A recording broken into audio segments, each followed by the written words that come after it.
প্রেমের বিয়ে জায়েজ আছে কিনা? ভাই, প্রেমের বিয়ে আবার কি জিনিস? শরীয়তে বিয়ের জন্য অভিভাবকদের মাধ্যমে নিজেরা বিভিন্নভাবে যাচাই বাছাই করে ভালো জীবনসঙ্গী নির্বাচন করে বিয়ে শাদী করে ফেলবেন। বিয়ে শাদীর জন্য আগে ট্রায়াল বলতে কিচ্ছু নাই। ট্রায়াল, আগে ট্রায়াল দিয়া এরপর বিয়ের শাদীতে গেলেন।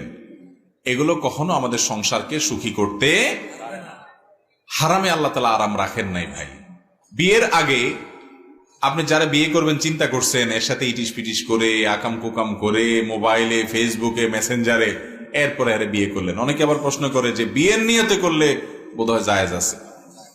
কারণ এখন বাটপারি এত বেশি হয়েছে যে বিয়ের নিয়ত নাই, হুদাহুদি মিশামিশি বিয়ের কথা বলে, আসলে বিয়ের কোনো মতলব নাই। তো এই 2 নম্বরের যুগে নিজের সে ফেরেশতা মনে করে যে আমার তো মতলব খারাপ না, আমি তোর বিয়েই করার চিন্তা করছি। তো এরকম নিয়তেও কি হবে না, জায়েজ হবে। যারা মনে করেন যে বিয়ের নিয়তে বোধহয় বিয়ের আগে হারাম সম্পর্ক করলে, রিলেশন করলে, এটার নাম দিছে প্রেম। কিসের প্রেম?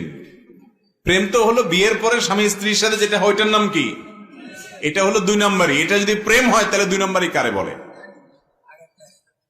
বিয়ের পরের যেটা হয় সেটা হলো 1 নম্বরই। সেটা হলো বিয়ের পরে স্বামী স্ত্রী একে অন্যকে ধোঁকা দেয়, এরকম ঘটনা ঘটে খুব কম। কিন্তু এই প্রেম নামে যেটার নাম দিয়েছেন আপনারা বিয়ের আগে, এইটাতে বেশিরভাগই হয় 2 নম্বরই। ঠিক না ঠিক? শুধু টাইম পাস, বদমাইশি ছাড়া আর কিচ্ছু। এমনকি নিয়ত যদি ভালো হয় তাতেও লাভ নাই। কারণ কোরবানের নিয়তে যদি কারোর গরু চুরি করেন, জায়েজ হবে? কি বলেন? কোরবানের নিয়তে গরু চুরি করা যেরকম না জায়েজ, বিয়ের নিয়তে প্রেম করাটাও। কথা কি বুঝাতে পারছি? বিয়ের আগে স্বামী স্ত্রীর মানে একটা বেগানা পুরুষ একটা বেগানা মেয়ে সম্পর্ক রাখতে, ঘরে ঘরে যুবকরা যে রোগে আক্রান্ত, ঘরে ঘরে এমন যুবক পাওয়া যায় না যার জীবনে 2-4টা এরকম আকাম কুকাম করেনি। ঠিক না ঠিক? আহা, যে যুবক তার যৌবনকে কালিমা মুক্ত রাখতে পেরেছে, সেই যুবকটি হলো জান্নাতি যুবক ইনশাআল্লাহ। সেই যুবক আল্লাহর আরশের নিচে ছায়া পাবে।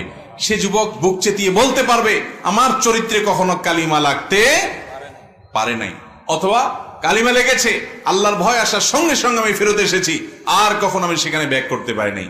এরকম যুবকের সংখ্যা সমাজে খুবই তলে তলে তলে তলে তলে তলে এই তথাকথিত প্রেমের রোগে আক্রান্ত। আল্লাহ তাআলা আমাদের যুবক ভাইদেরকে হেফাজত থাকার তৌফিক দান করুন। ভালোবাসা সব জমায় রাখেন যুবকরা। কার জন্য? বইয়ের জন্য। বইয়ের জন্য অজাগায় কুজাগায় প্রেম টেম নাম দিয়া ভালোবাসা খরচ করা, ওই জায়গা মতে খরচ যখন করতে যাবেন তখন দেখবেন ভালোবাসা আতায় আর পাইতেছেন না, টান পড়ে গেছে। সফট ড্রিঙ্কস এর জাঁজের মতো এটা। সফট ড্রিঙ্কস এটা যখন খুলে ফেলবেন, গ্লাসে ঢালবেন, খাবেন, ব্যবহার করবেন, এরপরে মুখ আটকাইলে ওই আগের জাঁজ আর থাকবে না। এই ভালোবাসা আল্লাহ যা দিছে এটা সব জমায়েতন কার জন্য? ওই বৈধ স্ত্রীর জন্য। ওইটাই হলো আসল ভালোবাসা। আর আগের যেগুলা, এগুলা মেয়েদের বাদাম খাওয়া, চাইনিজ খাওয়ার বুদ্ধি, আর পুরুষদের ছেলেগুলার আকাম কুকাম করার বুদ্ধি। নাম দিছে প্রেম। নাম দিছে কি? প্রেম। এটা হলো ছলনার অপর নাম। হ্যাঁ, অনেকে আছে যে ইখলাসের সাথে প্রেম করে, যে তার প্রেমের মধ্যে কোনো ভেজাল নাই। এটা হলো ওই যে কোরবানির খালেস নিয়তে গরু চুরি করার মতো। তার নিয়ত ঠিক আছে কিন্তু পদ্ধতি ভুল। এই ভুল পদ্ধতিতে ভালো নিয়ত থাকলেও লাভ হবে। যুবকরা তওবা করেন। আপনার স্কুলে, আপনার কলেজে, আপনার বন্ধু বান্ধবদের সবার একটা একটা আছে। তো আপনি চেষ্টা করবেন যে না, আমি আকাম করব না, সবগুলো জাহান্নামের যাত্রী, আমি একা তাদের থেকে ভিন্ন কিছু হওয়ার চেষ্টা করব। তালে তাল মিলান। আপনি সবাই যেরকম করে আপনি ওইদিকে হাঁটলেন, আপনি তো ঢিলা হয়ে গেলেন। আপনার মেরুদণ্ড থাকলে সবাই ভুল পথে গেল, আপনি একা ভালো পথে থাকবেন, যে আমি খারাপ পথে যাব।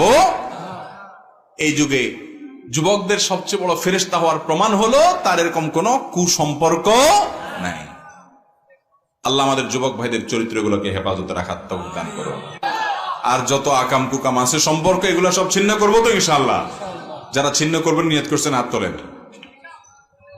মুরব্বীও নিয়ত করছেন ছিন্ন করবেন। আল্লাহ তাআলা আমাদের তৌফিক দান করুন।